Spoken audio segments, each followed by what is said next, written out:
გამარჯობათ მეგობრებო, მოკლედ მე დღეს მინდა განახოთ საუკეთესო პისტოლეტი ბაიკერებისთვის.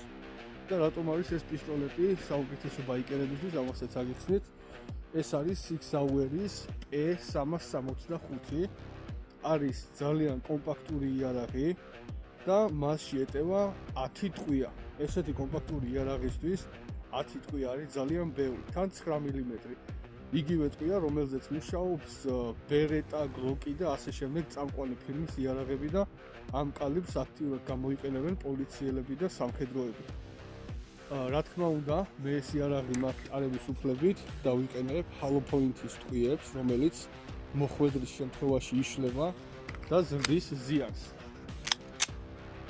პირადად მე მყავს ჩოპერის სტილის მოტოციკლეტი და დამეთანხმება ბევრი ბაიკერი, რომ არ გვიყვარს ბევრი ჩანთების თუნდაც მოტოციკლებზე და თუნდაც ზურგზე აკიდება, ასე რომ პატარა კომპაქტური იარაღი არის იდეალური ბაიკერებისთვის, რომელიც ძალიან მარტივად ეტევა ტყავის კურტკის შიდა ჯიბეში და პრაქტიკულად არის შეუმჩნეველი და საკმაოდ სწრაფად შეიძლება მისი ამოღება და გამოყენება. ასევე მისი ჩადება შეგვიძლია გვერდითა ჯიბეში და არის ძალიან კომფორტული.